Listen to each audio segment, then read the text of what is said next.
Gita chapter 9 verse 24, मैं ही सभी यज्ञों का भोक्ता और स्वामी हूं, लेकिन लोग मुझे तत्व रूप में नहीं जानते, इसी कारण वे भटक जाते हैं।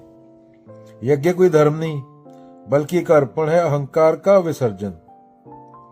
और जो भोक्ता है वह बाहर नहीं, अपने भीतर ही है। तुम किसी को समर्पित करते हो जो वस्तुतः सभी यज्ञों का भोक्ता और प्रभु स्वामी हूं, लेकिन लोग मुझे तत्व रूप में नहीं जानते, इसी कारण वे भटक जाते हैं।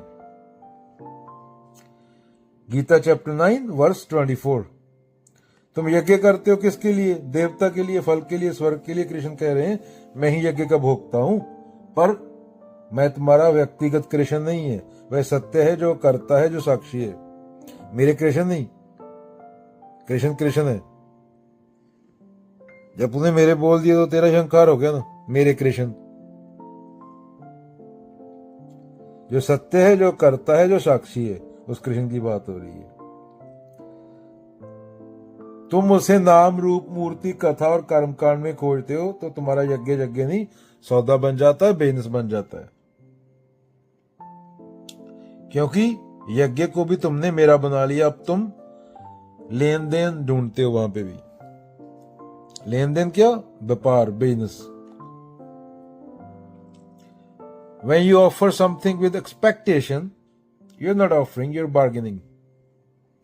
मान लो एक बच्चा था जो हर दिन नदी के किनारे बैठ के कागज की नाव किश्ती छोड़ता था।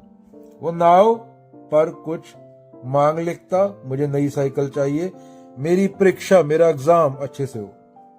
एक दिन साहू ने पूछा क्या भेजते हो? बच्चा बोला भगवान को। साधु ने पूछा किसको भेजते हो? बच्चा बोला भगवान को। साधु मुस्कुराया और बोला कभी बिना मांगे भेजा है, कभी बस ऐसे ही। बच्चा चुप हो गया। अगले दिन उसने कुछ नहीं लिखा, बस नाव को पानी में बहा दिया, कागज की नाव को। और पहली बार कुछ पानी की जगह उसे देने में आनंद आया।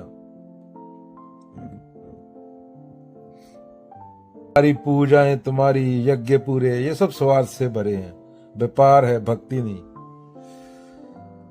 तुम कृष्ण को नहीं जानते, तुम केवल कथा के पात्र को पूजते हो। और जब तक कृष्ण बाहर है तब तक तुम भटके हुए हो। मैं यानी सत्य। यज्ञ तभी यज्ञ है जब आत्मसमर्पण हो, बिना फल की अपेक्षा, बिना डर, बिना मांग।